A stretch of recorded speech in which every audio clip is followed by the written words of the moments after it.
Eu começo o bate-pronto desta terça-feira falando da CBF, porque Edinaldo Rodrigues corre o risco de ser retirado da presidência da Confederação Brasileira de Futebol. É isso aí, beleza? Mais uma notícia aqui no nosso Sport Face News, a questão do presidente da CBF. Ele pode cair, olha só, pode ser afastado da CBF. O que você acha? O Edinaldo pode ser afastado da CBF. Acompanhe esse vídeo até o final, a gente vai reagir a esse vídeo aí, importantíssimo da Jovem Pan Esportes, tá bom? Não deixa de se inscrever no canal, ative o sininho das notificações, deixa o seu like, o seu comentário, a sua opinião, compartilha esse vídeo, compartilha essa live, meu filho e minha filha. Vamos lá, vamos continuar reagindo aí. O assunto novo técnico da seleção, eu sei, tá chato, tá desgastante, já virou uma novela. Quando que eles vão anunciar o novo técnico? Mas agora a pergunta que fica é: qual vai ser o presidente da CBF que vai escolher o novo técnico da seleção brasileira? A cada dia sai uma bomba sobre a seleção e, de acordo com a informação aqui do Paulo Vinícius Coelho no blog dele no UOL, cresce o ambiente desfavorável a Edinaldo Rodrigues e o atual mandatário corre sim o risco de ser retirado da presidência da CBF. E esse ambiente se dá por causa da assinatura de Antônio Carlos Nunes, o Coronel Nunes, no documento que selou o acordo que permitiu a permanência de Edinaldo no cargo. Uma suspeita de falsificação da assinatura cresceu e chegou aos gabinetes dos ministros do STF. Em decorrência desse tema, que foi trazido pelo PVC ontem, saiu hoje uma nova reportagem do UOL, feita pelo Igor Siqueira, trazendo que a deputada Daniela do Vaguinho, do União Brasil, Rio de Janeiro, entrou com um pedido no STF para gerar o afastamento do presidente da CBF, Edinaldo Rodrigues. O argumento da deputada se baseia na alegação de que houve uma falsificação de assinatura no acordo mais recente envolvendo dirigentes da CBF. O UOL traz que a raiz da questão é um laudo de Jorge Pagura, neurocirurgião que operou Nunes, o Coronel Nunes, e fez o tratamento de um tumor no cérebro do dirigente. Pagura, neurocirurgião, inclusive é presidente da Comissão Médica da CBF.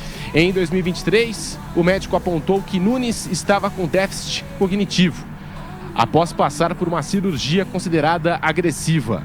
O laudo de Pagura foi usado em uma ação judicial no Pará para interromper o desconto de pensão alimentícia da aposentadoria do coronel. A última vez que Nunes foi visto em um evento da CBF foi no jogo Brasil e Bolívia, pelas eliminatórias em Belém, em 2023. Ele já estava de cadeira de rodas. Nesse contexto de dúvida sobre o estado de saúde de Nunes, a assinatura dele no acordo foi analisada pela perita Jaqueline Tirotti, que atua em processos no Tribunal de Justiça do Distrito Federal. O resultado da análise apontou impossibilidade da vinculação do punho do coronel às assinaturas dos documentos analisados e, segundo o documento obtido pelo Estadão, também foram observados elementos que também diferenciam a escritura. A perícia questiona o fato de o nome ter sido assinado em 19 de janeiro, 5 dias antes da assinatura de fato do acordo. A análise da perícia cita que as assinaturas disponíveis para análise datam de 2015 a 2023, o que, segundo o texto, compromete de certa forma, né, a assinatura, né, o processo, né, de assinatura exigida em exames periciais, né, uma assinatura mais recente do Coronel Nunes. Entre 2015 e 2017, o Coronel Nunes assinava de forma simplificada, igual a sua rúbrica. A partir de 2022, ele passou a assinar com seu nome completo. O assunto já estava circulando em Brasília desde a semana passada. Tanto é que o deputado Sargento Gonçalves, do PL do Rio Grande do Norte, pediu uma audiência pública sobre o caso na Comissão de Esporte da Câmara.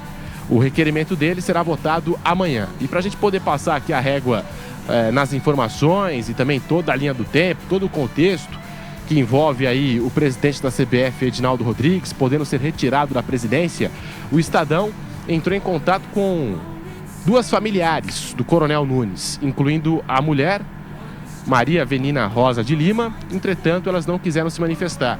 A reportagem também buscou contato com o próprio Edinaldo, que não se manifestou até o momento.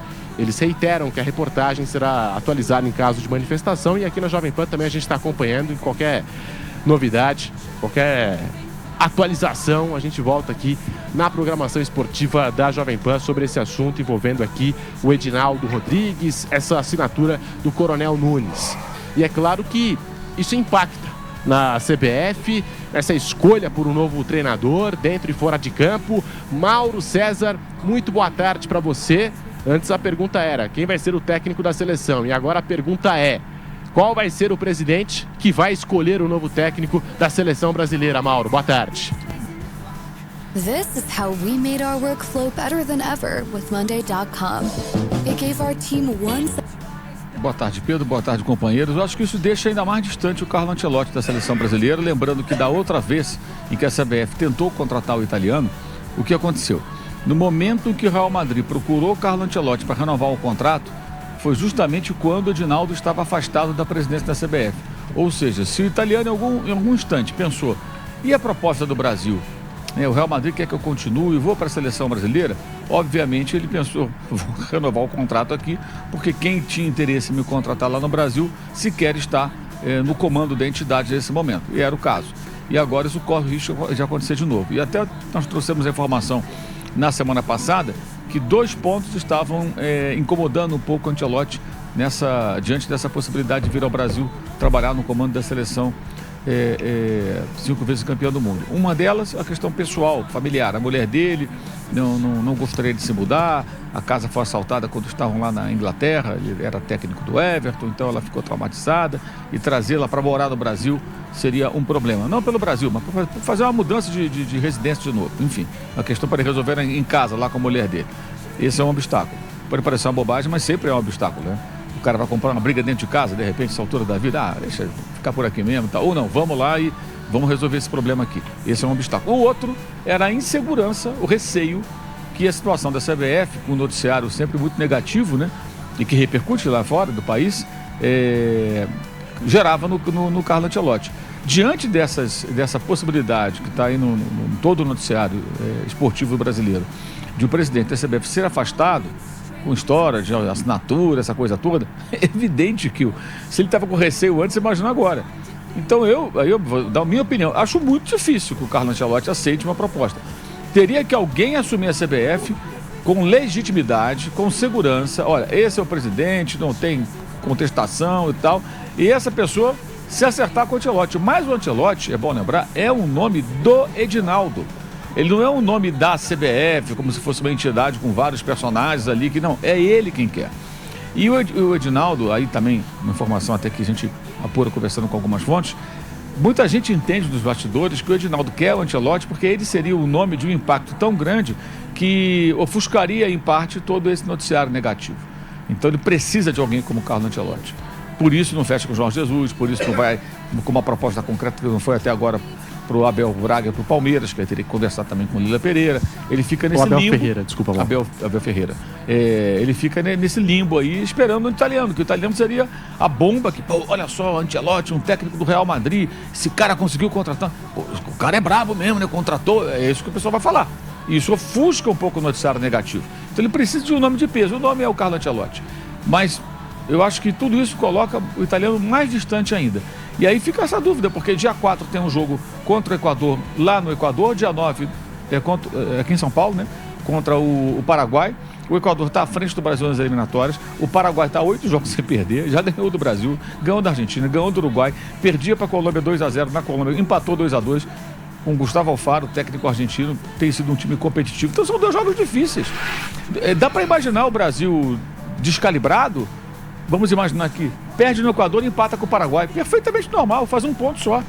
E aí, dependendo dos pontos acumulados pelos outros, o Brasil pode se ver numa situação desconfortável ao extremo na busca por uma vaga facílima na Copa do Mundo.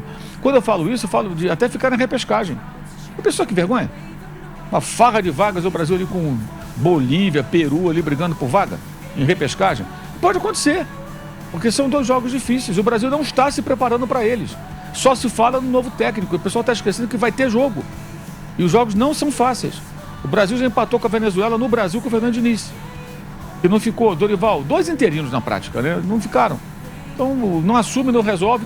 Porque vamos imaginar que o Edinaldo ficando ou não na CBF, ele já tivesse contratado, não consegue o Ancelotti, ele vai contratar o Joãozinho da esquina. Mas o Joãozinho já estaria com a lista de convocados, já estaria trabalhando, já estaria com a sua comissão técnica, já estaria dialogando com as pessoas da CBF, pensando no time que ele vai montar, no sistema de jogo, estudando o adversário. Como é que joga o Equador do Sebastião Becassese, né?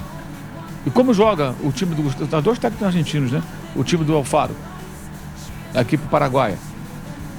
Se o Ancelotti vier, ele está esticando a corda, ele só quer definir dia 25. Dia 25 acaba o Campeonato Espanhol. Domingo tem um jogo-chave, Barcelona e Real Madrid na Catalunha. O Real tem que vencer para diminuir a distância para 1 ponto e voltar para a briga real ali pelo título nessa reta final de campeonato. Mas ele quer cumprir o contrato até o dia 25. A CBF já foi informada disso. Então, vamos imaginar que ele acertasse. Ele não vai chegar aqui dia 26. Né? Acabou o último jogo, ele pega um avião e desembarca aqui no território brasileiro. Não vai acontecer. E se o cara chegasse aqui dia 28, 27, gente, o jogo é dia 4, no Equador. Você viaja 2 dias antes, aproximadamente, ou 1 dia antes. Ele vai observar alguém nesse tempo? Ele vai analisar alguma coisa? Como é que vai ser? Pode até chegar a dar certo, mas assim, é trabalhar muito tempo correndo perigo. E eu estou falando da parte técnica, do campo. A seleção brasileira está sendo colocada numa situação de extremo risco por conta de uma questão meramente política, porque a política está travancando a contratação do técnico. E o pessoal está esquecendo que tem 2 jogos. E esses jogos não devem ser simples. E os adversários devem estar babando. Opa, o Brasil está uma zona danada, não tem nem técnico. É a hora de ir para cima deles e ganhar. É isso aí, pessoal. Vamos parando por aqui na reação sobre esse noticiário da CBF. Esse vídeo aí da Jovem Pan Esportes. A gente está ouvindo aí o Mauro César. A situação da seleção retrata muito bem o futebol que a seleção tem apresentado. A situação da CBF retrata muito bem o futebol que o Brasil tem apresentado. Resultados horríveis, convocações horríveis, treinadores ultrapassados, escolhas erradas, desorganização total.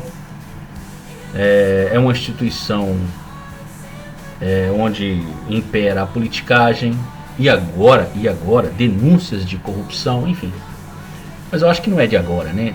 Denúncias de corrupção na CBF já é algo que já é bem histórico, né? Desde João Avelange por aí vai. Então, essa questão aí de corrupção não é nada novo na CBF. Mas a gente sabe que, além da corrupção, sempre teve politicagem, sempre patrocinadores interferiram ou interferem até hoje, né, em convocações de jogadores. Desorganização total, o povo só pensa em dinheiro, só pensa em ganhar. Futebol que é bom mesmo, investir no futebol que é bom mesmo, nada. Vide a falta de profissionalismo na arbitragem brasileira, por exemplo, né? A gente tem visto aí horrores nos gramados, né? Os caras, cada juiz tem seu critério, né? Não segue um critério da instituição, enfim, dá uma desorganização total. O Lancelotti eu não sei, né? Porque o europeu ele não é como o brasileiro, que aceita, né, essa bagunça, essa desorganização, essa corrupção. Ele não aceita interferência de patrocinador. Tem tudo isso. Eu não sei se o Lancelotti vai... Eu acho que ele seria muito louco se ele abandonasse o Real Madrid para vir assumir a seleção brasileira, para ser sincero com você. Assumir o futebol brasileiro, essa bagunça, desorganização total e agora mais denúncia de corrupção, não sei se seria uma boa decisão para o Lancelotti. Deixa aí Ancelotti, né? Ancelotti, Carlos Ancelotti. Deixa aí a sua opinião, o que você acha dessa desorganização e agora denúncia de corrupção na CBF? Deixa o seu comentário aqui embaixo, deixa o seu like, se inscreva no canal, ative o sininho das notificações para você receber as notificações do próximo vídeo e compartilha essa live, compartilha esse vídeo, meus queridos e queridas. É isso aí, tem mais notícia, viu?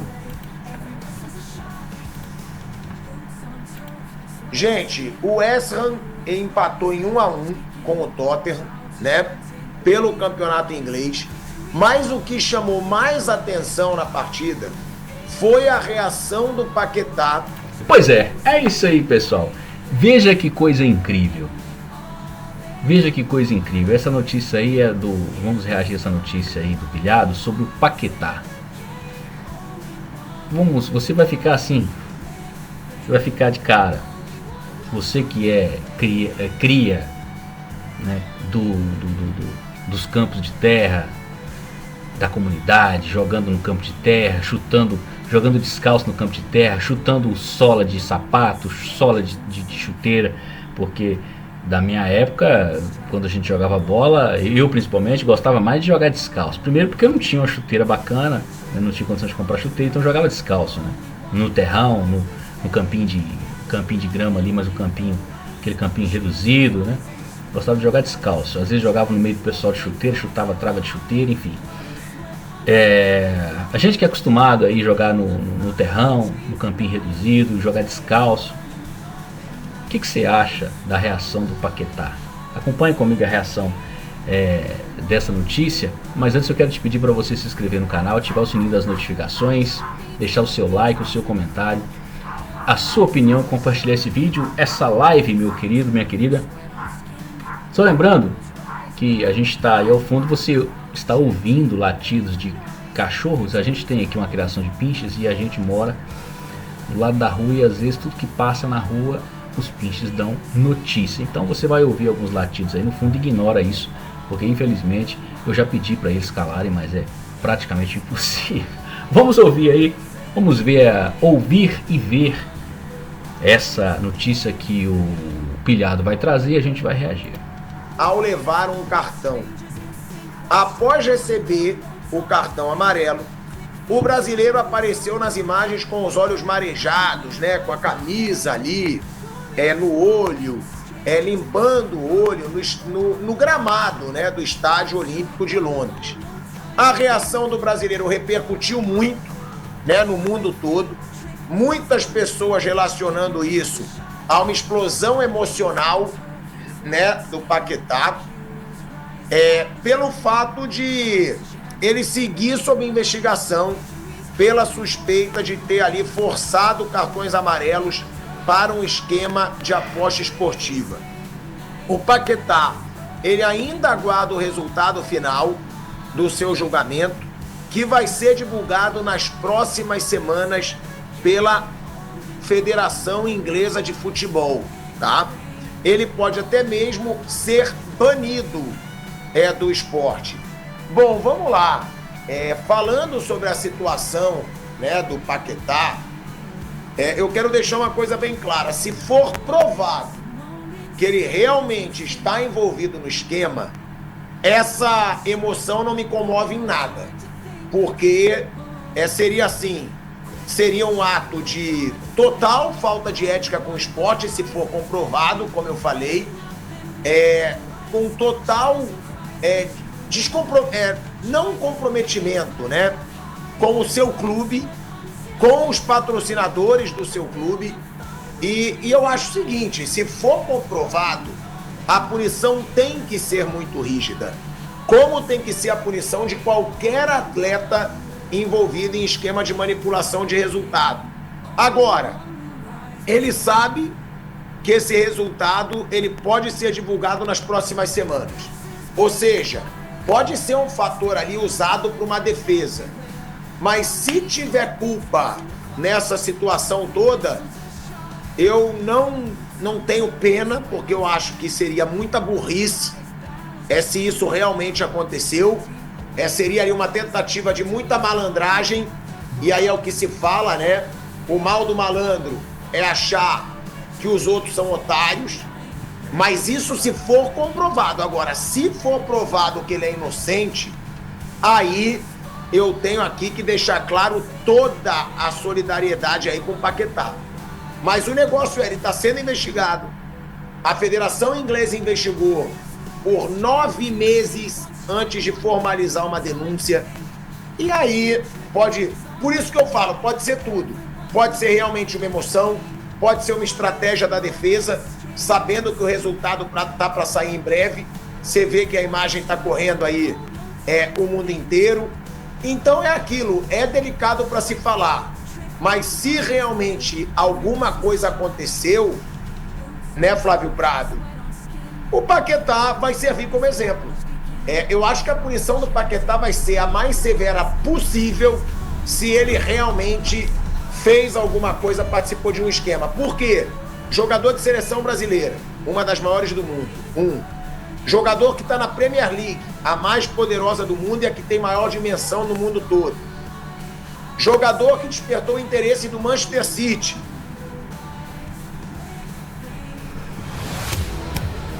Let's go.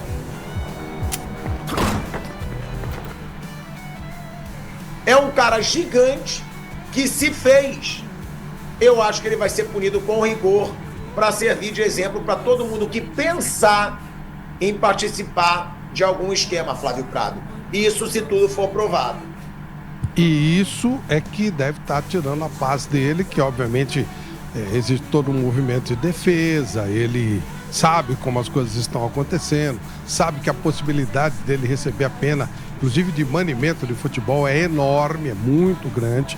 Infelizmente, eu lamento muito. Eu acho que tudo que você falou é ok, ele errou, se é que errou, mas deve ter errado, né? Porque tudo está caminhando para esse lado. Foi, sei lá, como é que eu vou definir isso? Ingênuo, bobo, sei lá, não quero julgar nesse caso aí. Mas eu quero dizer que realmente eu acho que ele está muito abalado, sim. Está muito abalado emocionalmente. Ele sabe que pode acordar qualquer dia, porque o resultado está para sair, né? Ele pode acordar qualquer dia como um ex-jogador, ou com uma pena de 10 anos, 12 anos e tal. E a vida dele toda foi voltada a jogar futebol. Então, de repente, de um dia para o outro, ó, acabou, tá? Não vai jogar mais. E ainda vai ficar marcado, ainda vai ser um exemplo de coisa negativa. Então, eu acho que ele está realmente muito abalado. Lógico que a punição você não tem como discutir, não. Poxa, não deveria, não. Acho que a punição tem que vir. Mas eu lamento muito que aconteça isso com um jovem que teve uma série de oportunidades, mas não entendeu exatamente como é que as coisas funcionam. E eu vejo isso como ignorância. Não ignorância no sentido de burrice, ignorância. Achando que pode tudo, que não vai acontecer nada, que está tudo certo. O famoso jeitinho brasileiro. Eu lamento, mas acho que é inevitável e acho que ele está realmente abalado emocionalmente. Bom, eu Prado, eu não discordo de você. Eu acho que se for um choro relativo às investigações, eu não acho que o pessoal ficaria 9 meses investigando para depois, né, abrir esse processo contra o Paquetá, né? É muito tempo investigando. Eu acho que o choro, de repente, é o choro, talvez, quem sabe, até de despedida do futebol. Talvez esse choro seja de um sentimento de despedida do futebol, por saber que o pessoal que está investigando tem provas demais. Talvez seja o choro de despedida do futebol. Eu não lamento não, porque essa questão, a gente tem que parar de ficar passando a mão na cabeça de homem adulto, homem velho, parar de ficar tentando legalizar aquilo que é ilegal, que é o jeitinho brasileiro, de dar um jeitinho, tentar se dar bem, entendeu? A gente tem que parar de tentar amaciar. A gente precisa entender que